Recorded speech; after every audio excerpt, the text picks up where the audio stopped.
ఇంకా చాలా మంది కూటమి కార్యకర్తల్ని కోల్పోవాల్సినటువంటి పరిస్థితులు అయితే వస్తాయి సార్. రైట్. సాగర్ గారు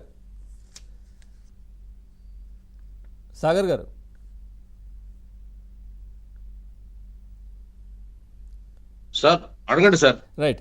ఏంటి అంటే ఇప్పుడు జగన్మోహన్ రెడ్డి చూస్తూ ఉన్నాం అంటే రాష్ట్రంలో ఎప్పుడు అంటే ఎవరికైనా ఇబ్బంది వస్తే రారు, ఇట్లాంటి శవ రాజకీయాలు చేయడానికి మాత్రమే రాష్ట్రంలో దిగుతూ ఉంటారు. ఇప్పుడు నిజంగా కూడా రాజేష్ గారు చెప్తున్నట్టుగా ఏదో చేసే ప్రయత్నం అయితే జరుగుతూ ఉంది. ఎందుకంటే గతంలో మనం చూసాం ఎవరు ఈయన మాజీ ఎంపీ ఆయన ఎవరు సార్ మాట్లాడారు, గోరంట్ల మాధవ్ అంతర్యుద్ధం వస్తుంది రాష్ట్రంలో అని చెప్పి మాట్లాడారు ఆయన. ఆ నేపథ్యంలో అంటే జగన్మోహన్ రెడ్డి కూడా గతంలో ఈ కూటమి ప్రభుత్వం వచ్చిన తొలినాళ్లలో ఢిల్లీకి వెళ్ళి రాష్ట్రంలో రాష్ట్రపతి పాలన పెట్టాలి, దాదాపుగా 300-400 మంది చనిపోయారు, సో హత్యలు జరుగుతూ ఉన్నాయి, అంటే ఊర్లు వదిలి పారిపోతున్నారు, ఇవన్నీ కూడా మాట్లాడిన పరిస్థితి. కానీ ప్రస్తుతం చూస్తూ ఉంటే అట్లాంటి దానికి తెరదీసినట్టుగానైతే కనిపిస్తోంది. ఎట్లాంటి చర్యలు ఉంటాయి? చర్యల కోసం రాష్ట్రం అంతా వేచి చూస్తుంది సార్. ఇప్పుడు జరుగుతున్న ఇవన్నీ శాంపుల్ చర్యలుగా కనపడుతున్నాయి తప్ప వాళ్ళు ఒకటేసారి ఇప్పుడు ఒక పిచ్చి మొక్కను ఒకటి వేళ్లతో లాగి పారేయాలి, కలుపు మొక్కను లాగి పారేయాలి. ఇది ఒక విషవృక్షం నాటుకుంది రాష్ట్రంలో వైసీపీ అనే పేరుతో జగన్మోహన్ రెడ్డి నాయకత్వంలో. అది ఎంత భయంకరమైందంటే నరమాంసానికి అలవాటు పడ్డ పెద్ద పుల్లి లాంటిది ఆ పార్టీ. ఆ పార్టీలో ఉన్న ప్రతి నాయకుడు కూడా నరమాంస భక్షకులు లేవాళ్ళు. వాళ్ళకి శవాలు కావాలి, హత్యలు కావాలి, కార్చిచ్చు కావాలి, కార్పణ్యం కావాలి, విషం చిమ్మాలి, సమాజాన్ని అతలాకుతలం చేయాలి. ఇది ఇప్పటి నుంచి కాదండి. వాళ్ళ ఫాదర్ 1999లో మరుగును పడిపోయినటువంటి తెలంగాణ అంశాన్ని తెర మీదకి తీసుకొచ్చినటువంటి దుర్మార్గుడు కదా రాజశేఖర రెడ్డి. ఆ అంశంతో రాష్ట్రం ఇవాళ ఇది దుస్థితికి వచ్చింది. 99లో రాజశేఖర రెడ్డి చేసినటువంటి ఆ వికృతమైనటువంటి చేష్ట ఏదైతే ఉందో రాష్ట్రానికి ఇంత నాశనం తీసుకుని రాష్ట్రం విడిపోవడం, ఈవేళ ఇటు అతని కొడుకు జగన్మోహన్ రెడ్డి ముఖ్యమంత్రి అవడం 19లో, ఇవన్నీ దాని యొక్క పర్యవసానాలు. ఏ రోజు బతకనిచ్చాడండి? కాంగ్రెస్ లో నిత్య అసమ్మతివాదిగా ఉండేవాడు రాజశేఖర రెడ్డి. ప్రతి ముఖ్యమంత్రిని ఏడిపించేవాడు, పాత బస్తీలో మత కలహాలు క్రియేట్ చేసేవాడు. ఎందుకు? ముఖ్యమంత్రి అవ్వాలనే ఆశ, దురాశతో ఎప్పటికైనా అవ్వాలని. ఇతను కూడా అంతే, తండ్రి శవాన్ని అడ్డు పెట్టుకుని పాదయాత్ర చేశాడు, పార్టీ పెట్టాడు.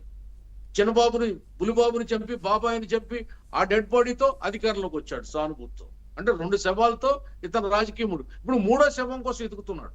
అది తల్లా, చెల్లా, లేకపోతే కజినా, లేకపోతే ఇప్పుడు ఇలాంటి పాస్టర్లా, లేదా ఇంకొకలా అని వెతుకుతా ఉన్నాడు. బెంగళూరు యలహంక ప్యాలెస్ లో కూర్చుని అతను ధ్వంసరచన చేస్తున్నాడు. ఏ విధంగా విధ్వంసాన్ని క్రియేట్ చేయాలి, విద్వేషాలు రెచ్చగొట్టాలి, ఈ ఆంధ్రప్రదేశ్ ను మళ్ళీ ఇంకొకసారి విచ్ఛిన్నం చేయాలి. ఇదే అతని ఆలోచన. అతనికి పదవి కావాలి, పవర్ కావాలి, ఆ పార్టీ నేతలందరికీ అదే కావాలి. దానికోసం వాళ్ళు దేనికైనా తెగిస్తారు. చంద్రబాబు నాయుడు గారు ఏమో ఈ రాష్ట్రాన్ని అభివృద్ధి చేయాలి, రాజధాని కట్టాలి, పరిశ్రమలు తేవాలి, యువతని భవిష్యత్తుని 2047కి ఎంతో గొప్పగా ఎక్కడో తీసుకెళ్లి కూర్చోబెట్టాలని ఆయన కలలు కంటారు. ఆ విధంగా ఆయన పనులు చేస్తారు, ముందుకెళ్తారు, ప్రణాళికలు సిద్ధం చేస్తున్నారు, మమ్మల్ని అందరినీ ఆ కోణం నడిపిస్తున్నారు. మనం పాజిటివ్ వేలో వెళ్తుంటే వాళ్ళు నెగిటివ్ వేలో మనల్ని నరుక్కుంటూ వస్తారు. ఇప్పుడు మొదలు పెట్టేశారు సార్ రాజకీయం. బాగోలేదు అప్పుడే గ్రామాల్లో. ఇందాక ఆవిడ చెప్పారు, ఎవరో మన అరుణ గారు అన్నట్టుగా వాళ్ళు డిబేట్స్ లో బెదిరిస్తున్నారు కొంతమందిని. నాలాంటి వాడిని బెదిరించట్లేదు, కానీ నేను చూసాను ఈవెన్ కూడా బెదిరిస్తున్నారు. వాళ్ళ డిబేట్ లో కూడా చాలా దారుణంగా తెగించి మాట్లాడుతున్నారు వాళ్ళ ప్రతినిధులు. ఇప్పుడు మీ నాయకులనే కాదు సార్, పోలీసులను కూడా బెదిరిస్తున్నారు కదా. సప్త సముద్రాల అవతల దాక్కున్నా గానీ అక్కడ ఉన్నా గానీ తీసుకొచ్చేస్తాము, మీకు శిక్షలు వేయిస్తాము, లేదంటే మీతో సైల్యూట్ చేయిస్తాము, ఇట్లాంటి మాటలు మాట్లాడుతున్నారు కదా డిపార్ట్మెంట్ వాళ్ళని కూడా. అవునండి. ఇప్పుడు ఏంటంటే విలేజ్ లో నిన్నటి దాకా వాళ్ళు శూన్యంలో ఉన్నారు సార్. ఇప్పుడు జగన్మోహన్ రెడ్డి దగ్గర నుంచి వాళ్ళకి ఒక సీక్రెట్ గా కొన్ని సందేశాలు అందినాయి. ఎట్లా అంటే, మీరు దేనికైనా తెగించండి, నేనున్నా, మీకు ఏ ఇబ్బంది లేదు. పోలీసులు ఏం చేస్తారా? అదే బహిరంగంగానే చెప్పారు కదా. వంశీని ములాఖాతులో కలవడానికి వచ్చినప్పుడు మహా అయితే 3 ఏళ్లు జైల్లో పెడతారు, అయితే ఏమైతుంది, నేను లేనా, నేను ముఖ్యమంత్రి అవ్వలేదా, ఇట్లా ఎంకరేజ్ చేస్తున్నారు ఆయన. ఎస్, అవునండి. జైల్లో కూడా బాగుంటదయ్యా, మంచి భోజనం ఉంటది, రూమ్ బాగుంటది, అన్ని సదుపాయాలు ఉంటాయి, మేము చూసుకుంటాం కదా. అప్పుడు ఆ రోజు అనంతబాబు అన్నవాడికి మరి జైల్లో రాజభోగాలు అనిపించాడు కదా. ఏం ఇబ్బంది పడకండి, 2 రోజులు 3ో రోజు మీరు అడ్జస్ట్ అయిపోతారు, జైల్లోకి మీకు అన్ని వస్తాయి, నేను చూసుకుంటానని చెప్తున్నాడు. కానీ అప్పుడే కాదు సార్, ఇప్పుడు కూటమి ప్రభుత్వం అధికారంలో ఉన్నా కొద్ది మందికి జైల్లో రాజభోగాలు అందుతున్నాయంట. అవునండి. ఇప్పుడు మనం పురాణాల్లో చూసాం సార్, యుద్ధం చేయడానికి ప్రేరేపించాడు కృష్ణుడు, భీష్ముడు, ద్రోణుడు. కానీ ఇటువంటి ఆ, దుర్మార్గపోయినటువంటి రచన, కుట్ర కుతంత్రం చేయమని ఎక్కడ కూడా లేదు. ఇతను కేవలం కుట్రతోటే పార్టీ పెట్టాడు, కుట్రతోటే అధికారంలోకి వచ్చాడు, కుట్రతో అధికారం కోల్పోయాడు, ఇప్పుడు మళ్ళీ కుట్రతో రావాలని చూస్తున్నాడు. ఇప్పుడు వాళ్ళు నిన్నటి వరకు వాళ్ళ కేడర్ అంతా మన పని అయిపోయింది అని అనుకున్నారు, కానీ కొత్త ఆశలు చిగురిస్తున్నాయి వాళ్ళకి.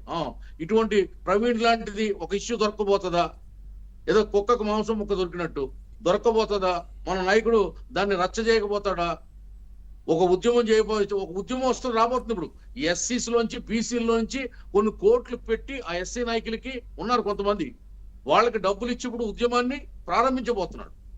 మరి మీ వరకు సమాచారం వచ్చిందో లేదో నాకు తెలియదు, ఇది వాస్తవం. నెగోషియేషన్ జరుగుతున్నాయి. ఎంత అవుతుంది, ఒక రాయలసీమలో 2 మీటింగులు, గుంటూరు పల్నాడు ఏరియాలో ఒక 2 మీటింగులు, ఇలాగా ఉత్తరాంధ్రలో 2 మీటింగులు, కోస్తాలో 2 మీటింగులు పెట్టి ఒక దళితుల్లో ఒక బలమైనటువంటి సామాజిక వర్గాన్ని రెచ్చగొట్టి ఉద్యమానికి శ్రీకారం చుట్టబోతున్నాడు. త్వరలో జరుగుతున్నాయి, మాటలు జరుగుతున్నాయి, ఇది వాస్తవం. ఆ విధంగా అక్కడి నుంచి తీసుకొస్తున్నాడు ఇప్పుడు అతని ట్రాక్ అని. ఇది దయచేసి గమనించాలి. ఇది పరిపాలన చేస్తున్నటువంటి మన పెద్దలు బాబు గారు కానీ, పవన్ కళ్యాణ్ గారు కానీ, బీజేపీ నాయకులు కానీ గమనించి, ఈ విషవృక్షం ఇంకొకసారి వస్తే సార్ బతకలేదు సార్. రైట్ రైట్ రాజేష్ గారు, చాలా మంది కామెంట్లు, చాలా మంది మాట్లాడుకునేది ఇందాక అరుణ గారు కూడా అన్నారు. అంటే